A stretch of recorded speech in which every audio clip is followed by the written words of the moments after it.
You are staring at your screen in sheer panic. The engineering manager just announced that a new AI software engineer is joining the team. Your heart rate spikes as you assume your entire career is officially over. We think artificial intelligence is an unstoppable force coming to erase the human workforce entirely.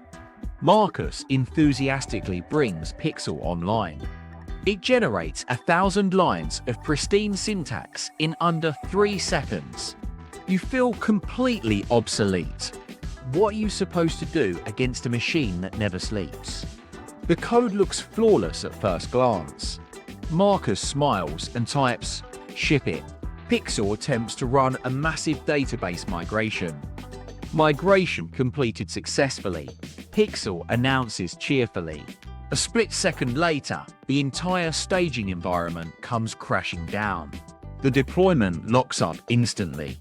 The entire office stops working as the servers begin throwing cryptic, unreadable errors. Angelina sighs heavily. "We're going to be here all night," she says, pointing out that the new digital genius just created 10 times more work for the human quality assurance team. Who is going to fix the broken pipeline? Pixel cannot be fired. Pixel cannot stand in a boardroom and take corporate responsibility for a production outage. The terrifying AI takeover is actually a standard software subscription. It is a glorified autocomplete engine generating infinite volume while providing absolute zero trust. Do you remember when Cognition AI launched Devin in early 2024? The industry quickly declared the death of the human developer. But the reality fell desperately short because business logic is a chaotic web of human decisions. Clients change their minds constantly. The machine struggles deeply with human ambiguity. When the specifications are vague, the tool blindly guesses and creates disastrous results. The AI acts as your new, highly caffeinated, completely unreliable intern. You sit in the glow of the red error screens, desperately trying to untangle the mess. This panic is actually nothing new.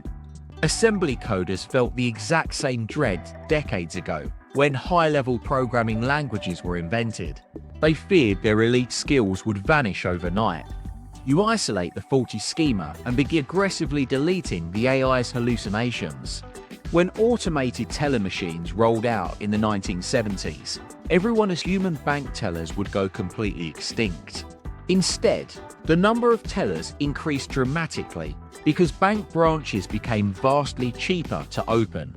You hit deploy, successfully stabilizing the server, and realize you are experiencing that exact same historical cycle right now. Anders Hazelsberg, the creator of C Sullen, recently pointed out that someone still has to design the architecture and hold the creative vision. The machine cannot decide what software actually needs to exist. History reveals a different pattern. New technology rarely replaces workers. It just changes the bottleneck. The shiny new tool simply shifts the core value away from the physical act of typing code. It forces you to step up and focus entirely on managing complexity. You must stop acting like a factory worker and start acting like an editor. Companies pay you to ensure the system behaves exactly as the business requires. You are no longer a typist translating requirements into loops. You are the ultimate reviewer, ensuring the digital intern does not burn down the company. You are staring at your screen again, but the panic is entirely gone. You patiently review the AI's latest pull request, catch its bizarre logic mistakes, and act as the final line of human defense. The AI is another piece of software. In an automated economy, true financial value is derived from holding accountability.